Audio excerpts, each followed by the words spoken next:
Are you really sure you'll be okay going alone, Sarah? I told you, it's fine. Can you handle the job interview on your own? I know the place. But Today was the long-awaited interview at Sarah's dream company. Even though I was eager to get to the interview venue, my mother, who had come to see me off at the entrance, kept asking out of worry. I was getting impatient with her repeated questions. I told you, I'm fine. I've been to that place many times before. After hearing this firm response, my mom finally stopped pressing me. yes, I remember. We used to go there together a lot. You'll be fine on your own now. Yeah, I've always admired that place and decided that I would definitely work there. Watching Sarah, her mother nodded with tears in her eyes. I'm proud of how I raised you. You've got this. Just show them what you've got. Looking down at her suit, Sarah remembered its significance. This suit had a lot of sentimental value. It was what her mother wore when she was younger. When I was little, after my father had passed away due to an illness, my mother crafted this suit herself. Facing the need to support the family in the absence of my father, my mother, with little money, started job hunting. Without enough money for job hunting, she sparingly bought the materials and made this suit herself. Her mother, wearing that suit, worked hard for my sake. I love her for that. Wanting to be like her and hoping to repay her kindness, I had asked to borrow that very suit.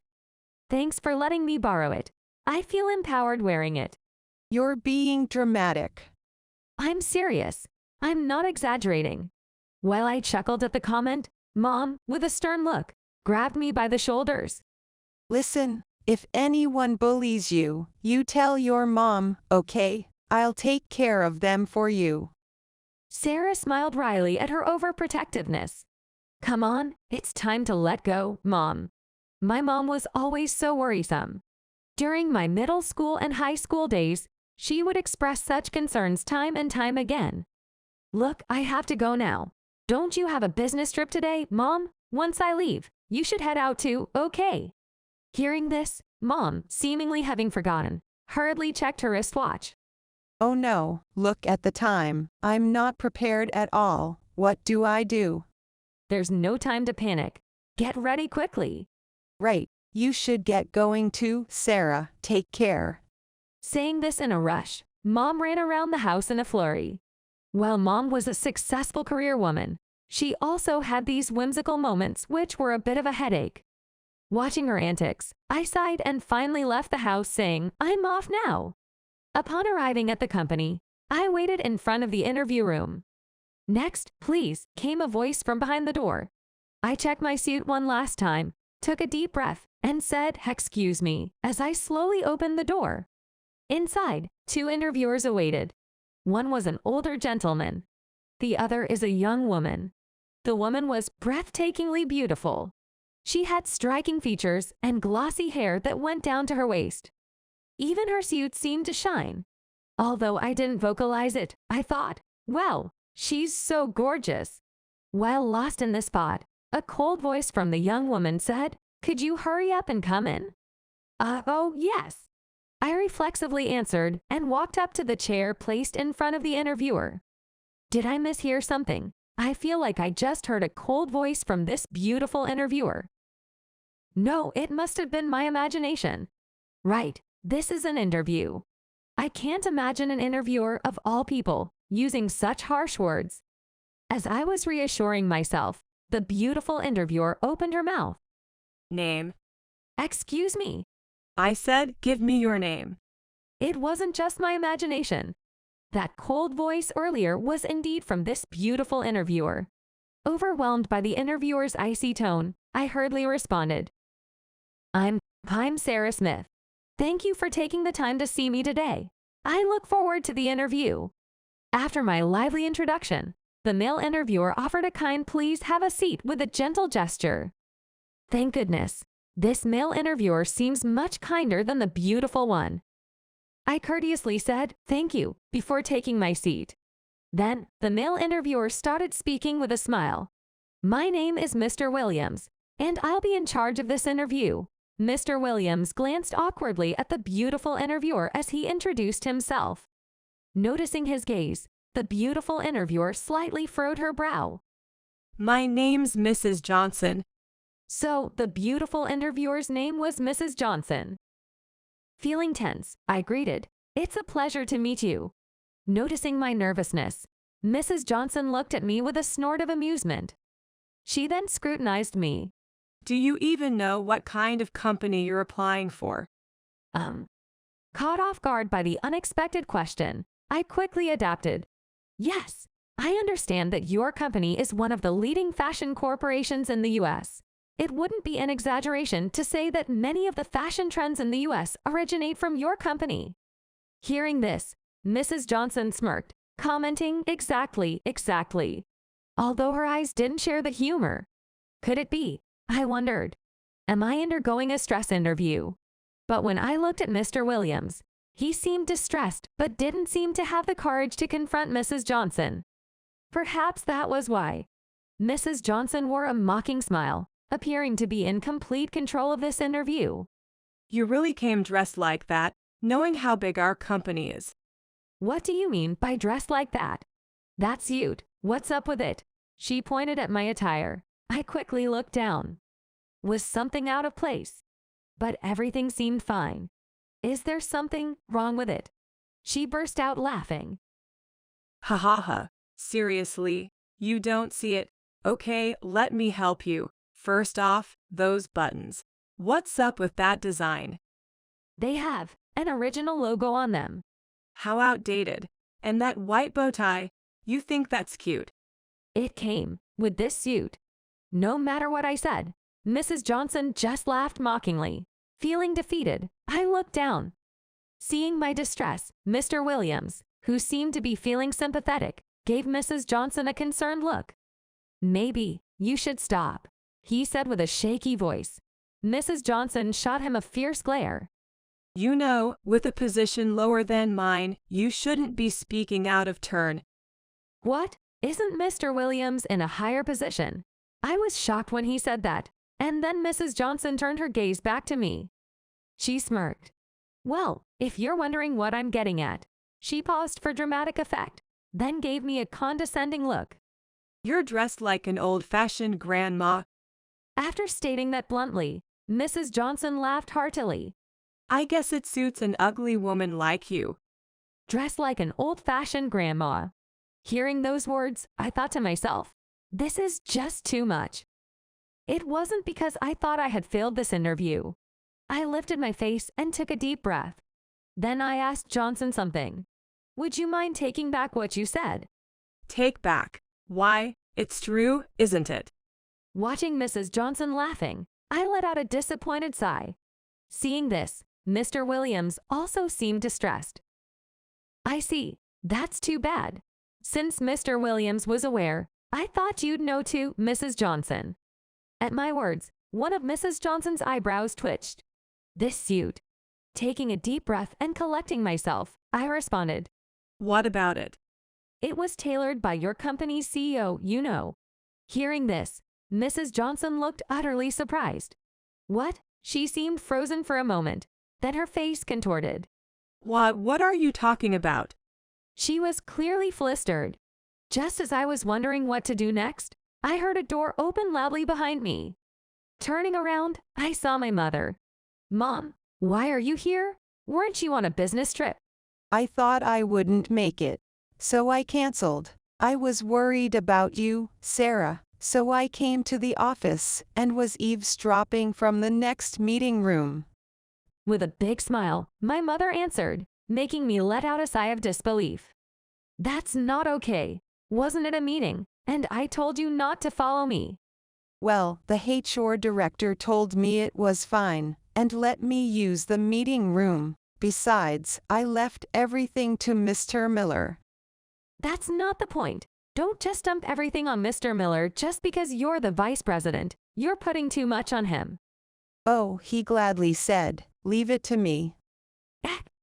At a loss for words, I sighed heavily. While I was having this exchange with my mother, Mrs. Johnson looked lost.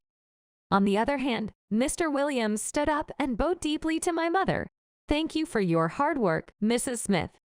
Mr. Williams was greeted with a light wave and a smile from my mother. Then she turned her smile towards Mrs. Johnson, although her eyes weren't smiling. You're Mrs. Johnson, right? Facing my mother, Mrs. Johnson turned pale as if she had seen a ghost. What did you say about my daughter's suit? She's your daughter. With a common name like Smith, I didn't realize. Ignoring Mrs. Johnson's attempt to deflect, my mother pressed on. Answer the question. What did you say about my daughter's suit? Finally, with a voice as soft as a mosquito's buzz, Mrs. Johnson replied. I said, it's old-fashioned and makes you look like a grandma. My mother, still smiling, nodded in acknowledgement. It seems you're not familiar with this, Mrs. Johnson, so let me, the founder and CEO, explain this suit to you. Mrs. Smith began. This suit was used as the model for a certain popular brand of ours. With that explanation, Mrs. Johnson quickly lifted her bowed head. Yes, Johnson, the one you're wearing right now. It's strange. Any of our employees should recognize my daughter's suit at first glance. Indeed, what the mother said was right. Mr. Williams knew. He knew what suit I was wearing. This suit, all its design, was my idea. The original logo imprinted on the buttons is a precursor to our company's logo, and the white ribbon paired with the suit was a trendsetter at that time. You don't even know the company's history. Even if you're good-looking, it seems your knowledge isn't fit for our company. Please, wait. I didn't know. Please, can you forgive me? Ignorance doesn't cut it in the real world. It's common sense for professionals to always be learning. Well, I'm not entirely heartless. If you didn't know, then I'll forgive you as long as you study more about it. Mrs. Smith's words lightened Mrs. Johnson's face. Thank you. However, the relief was short-lived. But that's if the only thing you disparaged was the suit. What? It wasn't just the suit you belittled, was it? When Mrs. Smith said this, Mrs. Johnson's face went pale, recalling something. Mom, maybe it's enough. I tried to intervene, but my mother was visibly angry. From my past experiences, when she gets this angry, there's no stopping her. You called my daughter ugly, didn't you? How do you plan on explaining that? I felt pity for Mrs. Johnson, looking so pale in front of the CEO, and tried to defend her. Mom, I'm not bothered by it, and if I'm being honest, it's true. But she retorted sharply, that's not the point. Johnson, maybe you don't understand because you're young, but your own child is the most precious and the most beautiful thing in the world to a parent. Because they are dear to you, you can keep pouring out unconditional love, even in the toughest situations. I've always showered my child with love. Who wouldn't be offended if someone insulted their cherished child? Mom, that's right. Growing up without a father around, my mother always took care of me. She always loved me. Because of this, she always told me, listen, if someone bullies you, you tell me, all right, then I'll go and set them straight. Now was that time. My mom was trying to stand up for me. Tears welled up in my eyes as I felt my mom's deep affections for me. Mom asked Mrs. Johnson in a gentle voice. Weren't you raised the same way, Johnson? When posed with this question, Mrs. Johnson, perhaps reminded of her own parents, showed a sudden realization. Making up his mind, she looked into my eyes and slowly bowed his head. I'm so sorry. Seeing Mrs. Johnson like this, my mother seemed to feel a sense of closure, letting out a deep sigh. I'll let you off with a demotion and a transfer. The demotion will be followed by a transfer from the headquarters, so it's a pretty significant move. Perhaps hit hard by this decision, Mrs. Johnson replied dejectedly, I understand. Your new location, let's see, Johnson, you'll be going back to your hometown. This appears to be unexpected. Facing the CEO, Mrs. Johnson shows a surprised expression. Seeing Mrs. Johnson's reaction, Mom let out a chuckle. This time, her eyes sparkled with genuine amusement. Go back home and take care of your parents. The warmth of Mom's smile must have melted her heart. Mrs. Johnson finally showed me a genuine smile. Yes, yes, thank you so much. In the end, the interview for that day was postponed, and it was decided to reschedule for another day. When I interviewed again, I was successfully hired at my mother's company on my own merit.